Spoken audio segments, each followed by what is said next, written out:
Welcome to What Makes You Tick Best Bits. This week, we're taking a clip from one of my favorite people that we've met through the podcast, Sean McCarry. He's become a great friend, an incredible client. He's the GM of the UK for Trustpilot, and he knows a thing or two about scaling high growth businesses and high growth teams.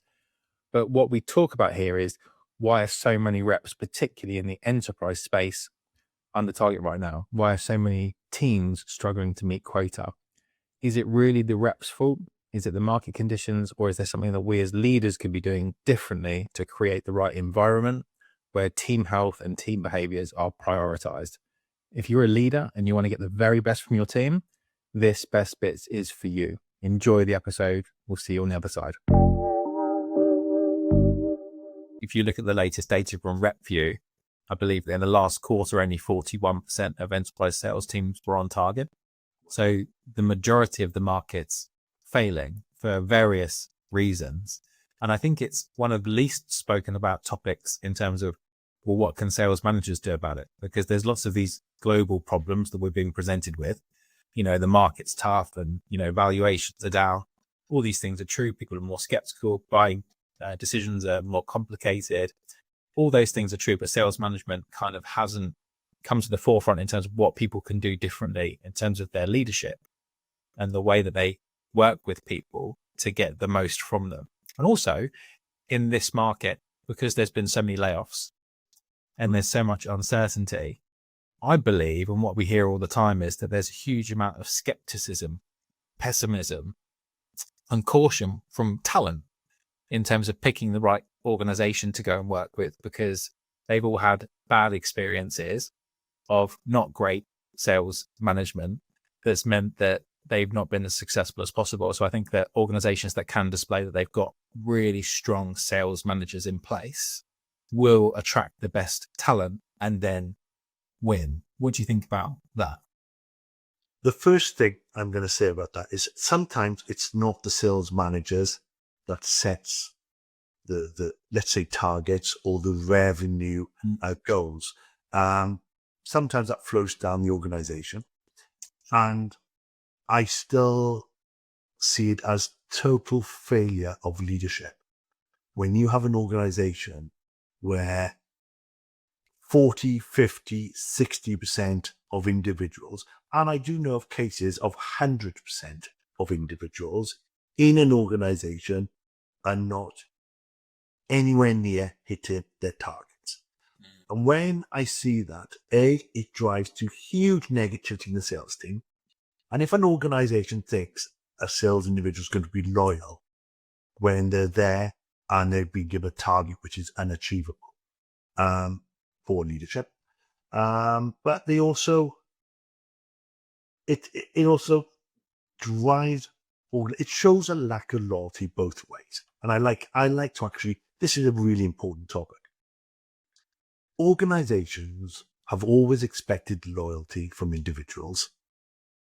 Likewise, I believe an individual has the right to expect loyalty from the company because they're going to give their heart and soul to that company to be a motivated, successful sales individual. And I think we're in a world at the moment where loyalty doesn't exist in a lot of companies and therefore in a lot of individuals.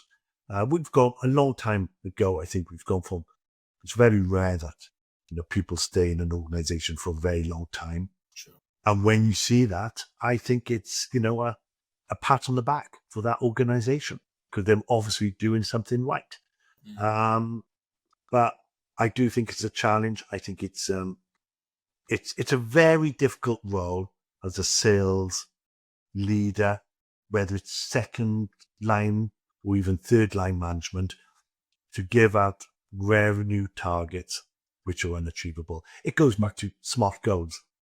We've talked about SMART goals time and time again, where people are always asking me about objectives.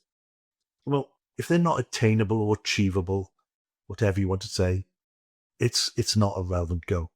And therefore it's going to drive bad motivation, talent acquisition will disappear because the market will pick up. And when the market gets strong, the more talented individuals probably already thinking about what's my next move and talking to people like yourself. So and that comes to, again, about that,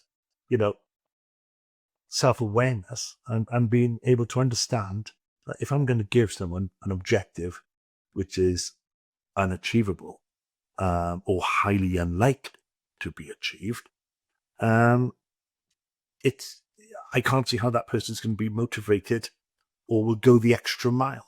And I've seen it in all organizations, even very recently, where you've had high-performing, really hard-working individuals become uninterested, not hardworking, and accepting that they're going to hit 50% of their target, and therefore they'll make 50% of the effort. And I think organizations have to wake up to that, because at the end of the day, everybody wants to hit a number and achieve and be successful for the company. Because, when you join a company, you want to believe in that organization. Otherwise, you won't be able to sell the technologies, and you want to drive that business forward. And therefore, I think, again, it's not just target setting, it's objective setting. It's how you manage people, building relationships, having empathy to understand if I'm setting an unachievable objective, which you've touched on with 40% not hitting targets, what's the emotional effect on that individual? How can that person be highly successful or highly efficient if they're not motivated to do the role for leadership? Sure. Makes perfect sense. So I think there's probably going to be 3 groups of people watching this. I might be wrong. Let me know if I am. But there will be... Is that 3 people or 3 groups? We can aim high. So I think there'll be probably 3 groups just based on the nature of our networks, right? So you'll probably have some owners of businesses and C-level people who are looking at getting more from their sales management team and making that a really effective team to grow the business. You'll have some sales leaders who are in business right now who are looking for ideas around how they can do their job more effectively and manage their direct reports more effectively. And you'll have some people in transition who are looking for that next role, who want to make the right decision about which organization they go into. So I guess if we kind of break that into the 2 major groups, people who would be hiring sales managers and sales managers themselves. If we talk about targets being a big problem, and it is, right? 41% of sales teams hitting target is a massive, massive problem with huge downstream ramifications for everyone. Let's say you're a founder or you're on that top level of the board and you are responsible for setting the revenue goals and the investor expectations and ultimately the targets. What are some of the things that they can do to make sure the targets that are being set are realistic, attainable, and therefore will be motivating and create a healthy team environment? I think it's a very difficult discussion because, founders, investors are looking at, the best return on investment. It's business. So I totally understand that. But I also think there's got to be an alignment of expectation. If the expectation of founders, investors is unrealistic, it's not good for the investor or the founder, as well as it's not good for the company when you fail to hit that number. I'm not against very challenging revenue targets. I'm not against high objectives. But again, you've got to be explained to be motivational for the organization to drive that forward. And we are trying to talk about growth environments here. I touched on my background.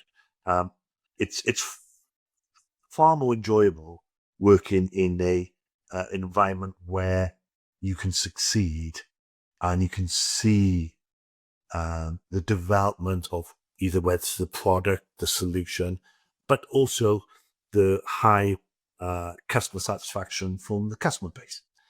All those things lead to motivation and a positive environment.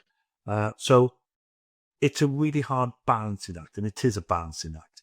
I think organizations may have to look at the longer term rather than the shorter term. We have been through a very traumatic few years. Some IT organizations in the pandemic saw super growth, so especially some of the large global hardware. But should that expectation be to continue with the 100, 200% growth the following year and the next year? And I think that's, people are hiring with that expectation.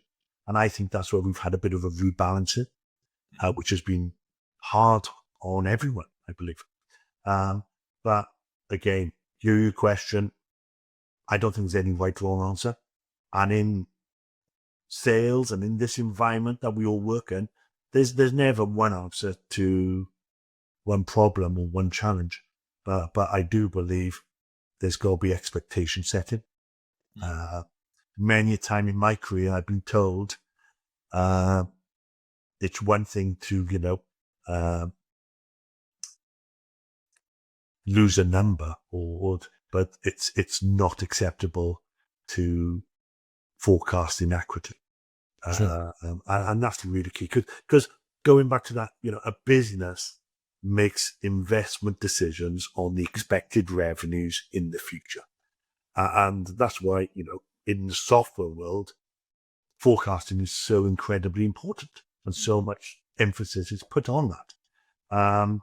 So again, going to your original question, it's very difficult for a leadership team in a company to meet expectations of founders, investors, etc., and at the same time balance and have a motivated sales team.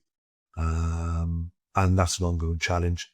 And that's where I believe going back to that first line sales management is so critical, where they understand the challenges individuals are having.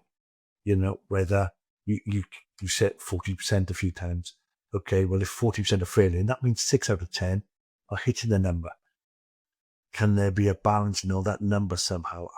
I don't know. It's a challenge, but it's one that I think emotional intelligence, understanding how your individuals are reacting, behaving, what coaching they need.